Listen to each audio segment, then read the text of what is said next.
Hello, thank you for being here. It's a pleasure. It's my pleasure. Can you tell us how the exploration of Cañada de la Virgen began? Yes, of course. There's this archaeologist from San Miguel de Allende. His name is Luis Felipe Nieto Gamiño. He studied in the 70s and 80s in the National School of History and Anthropology, and then returned home and realized there were these huge monuments all over the Laja River basin. And the question was, what were these huge buildings doing in a region that was considered to be of hunters and gatherers, not of agricultural societies? So his bachelor thesis, as a matter of fact, was to make a settlement pattern of the position of all these structures. And he mapped around 100 different structures which were very similar or were from the same architectonic tradition as Cañada de la Virgen. This tradition is called the sunken patio tradition.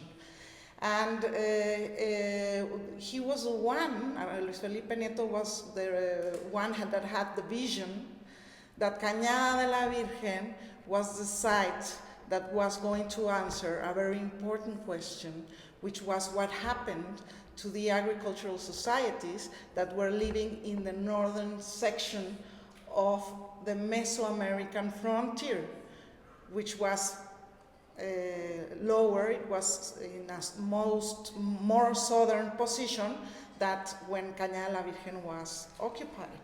And from a period point of view, when were the structures and the settlements around Cañada de la Virgen developed in time compared to the other? According to carbon dating and to ceramic traditions, we are speaking about the 5th or 6th century after Christ till the 11th, 12th century after Christ. And how did you become involved in the exploration? Well, after Luis Felipe left the research project, a new archaeologist became the head chief of Cañada de la Virgen Archaeological Conservation Project. And her name is Gabriela Cepeda. And I proposed her a thesis project, which I was developing for the National University of Mexico. And he liked the proposal. It was a proposal linked with visual anthropology, archaeology, and cultural astronomy. So since 2004, we started working on this approach to the site. And right now, Cañada de la Virgen is practically the only site in Mexico that has a systematic photographic record of the different positions of certain objects and constellations of the sky regarding their different moments of cycle.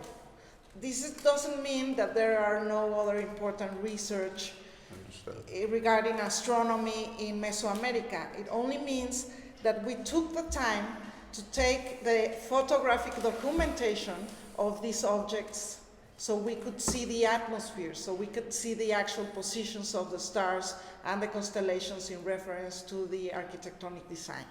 And let me ask the question that has always fascinated me. You have the benefit of modern technology in observing those things and observing the connection of those things with the pyramid. How did the indigenous people at the time make those observations, since they're so long in time to make? I mean, you have to look at annual cycles. How did they record those observations, and so they could translate it to building a structure that was oriented to astronomical features? Of course. First, we have to understand that this took lots of generations. That the information was passed from generation to generation in an oral tradition, by word. But we also have to acknowledge that the building itself is an astronomical instrument. The building of Cañada la Virgen itself is an astronomical instrument, which was one of the most important components of our involvement, of how our own research evolved. We came to that conclusion. So when you have these instruments, you can link the instrument with the oral tradition, and the instrument is helping you pass this information generation to the generation, because you are using a material landscape to mark these specific moments of the cycles of the sun, the moon, and Venus. I understand that you've worked here both in connection with your master's studies and with your PhD thesis. That's correct? Yes, yes. And what would you characterize as the most fascinating, interesting, important conclusions or discoveries that you feel you've made during those investigations? Well, first, during the phase of the master's thesis degree, one of the most important questions was that I had to recover the actual observation point of the Prehispanic astronomer of Cañada. So that took a lot of reflection, because normally archaeoastronomers in Mesoamerica assume that the temple in the top of the pyramid, of course, was the most important observation position for a hierarch or a priest or a scientist or any leader. But I wanted to approach the question in a different way. I wanted to see the point of view from the entrance to the site, meaning from the pilgrim that was approaching the site, and see the building as the landscape. Not the landscape itself, which we know they were using the landscape to mark certain positions of the sun. But I wanted to see the building as that cultural landscape. So that was the most important decision in my master's degree. And then I had to resolve the technical issues, the photographic issues of illuminating the building, how I was going to do that without lights, without batteries, without economic resources, as you may presume. So that was a technical thing I had to address in the master's thesis. And in the case of the PhD process, I had to get involved with the astronomical cultural background of these pre-Hispanic societies and discuss the importance of the cycle of the moon for these societies, because there was not that much studies that have been done regarding the cycle of the moon and its importance in the prediction of eclipses. So that was one of the most challenging issues of the PhD thesis, because I had to work with the sun, but I was interested in addressing the positions of the full moon and the importance of the full moon in relation to this landscape. How did you think the indigenous people of the time both memorialized and recorded and understood the significance of the information, since it requires such a long observation to appreciate, you know, what's going on. It's not like you discover a leaf that cures a headache, so you say that's a good leaf. If people didn't have writing, how did they memorialize that information so they could predict the movements of the moon and the sun? Well, when you have a cultural cosmogony that doesn't separate religion from science, but they have, let's say, an holistic point of view about reality, you have several mnemotechnic strategies to be able to pass this information from generation to generation. I mean, the rituals themselves have the characteristics to be able to transfer to the next generation the importance, for example, of the four corners of the world. No? The intersolstitial and right. the east and west, north and south corners of the world. So whenever you see a ceremony and you see people saluting the four corners of the world, the up and down, there's a reference to this order. Because what's important here is that you are understanding there's an order in the universe, and you are expressing the same order of the sacred entities in your architectonic landscape, in the stories you tell about these figures in the sky through myths, and in the expressions of the rituals themselves. How did they, if they're going to be expressed in an edifice as large as the pyramid, did they build models to test whether they were accurate in their astronomical assumptions? I would think you would want to do that before you built a huge pyramid. Yes, we have found in Cañada, Virgen, there are several material evidence, which is not architectonic, that address the astronomical content of Cañada Virgen. But regarding the questions of the model, we did find a 3D model of the pyramid, which is very rustic. I don't think it could have served for astronomical measurements, but it must have helped the architect express the concept of what he was going towards or she was going towards for. And that model has in the base and in the back a double spiral. A double spiral? A double spiral, which is the emblem of our museum, actually. And it addresses the movements of the sun and the moon. Because if you follow the moon or the full moon or the sun daily, you will understand that it rises, touches the middle sky, and sets.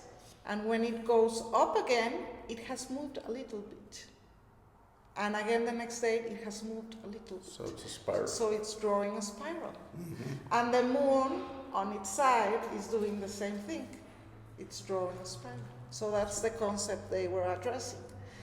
And on the other hand, we found in an arenisque, a flat rock, it was found the actual drawing in flat, in horizontal, like a map, of the principal complex, complex A, the house of the 13 heavens as we know it. So it's very fascinating to see that this may have been the instruction of the architect to the working colleagues, no? Working men that were helping him. We're going to build this box here and another box here, yes, and so forth. No? So those are the two elements that we have regarding the construction of the complex A.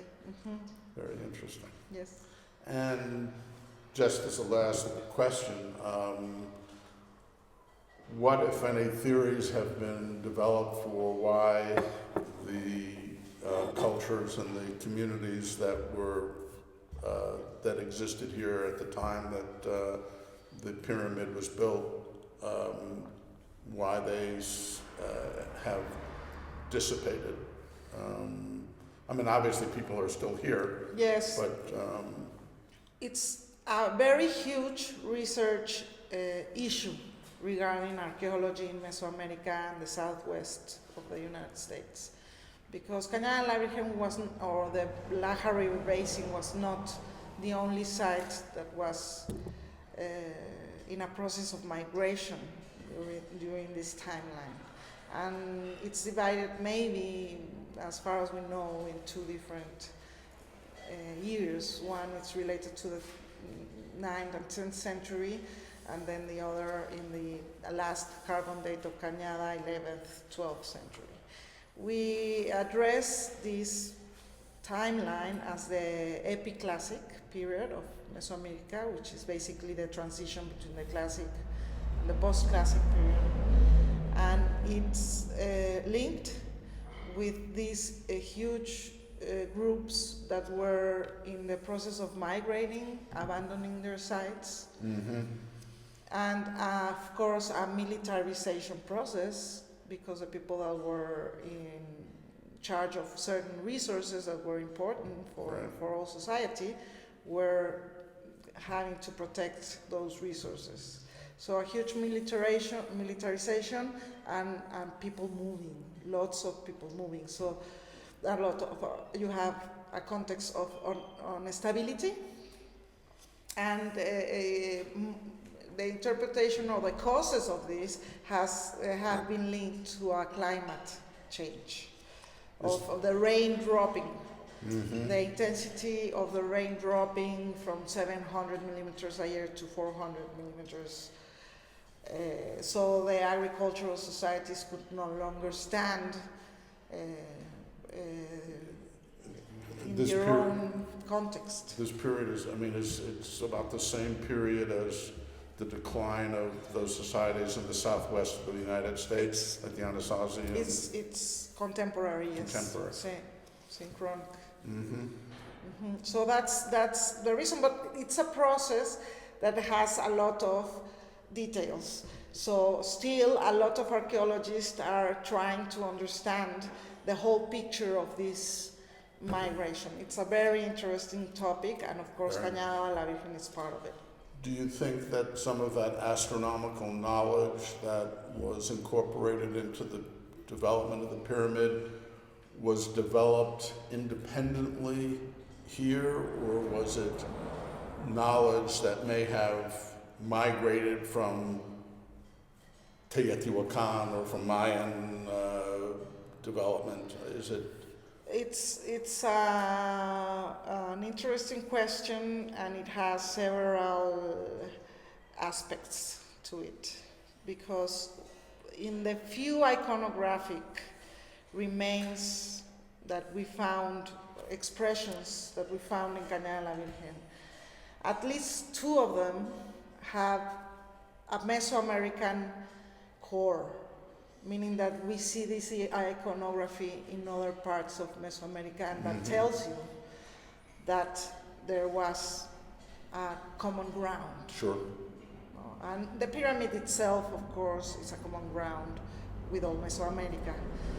So we have to compare what the findings of Cañada la Virgen, what will be important in the future, is to compare the aspects that we have found regarding the pyramid as an astronomical instrument with other pyramids in other parts of Mesoamerica, to see if the model fits or not.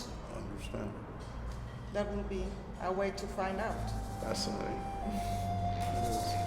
I'm so glad. Thank you.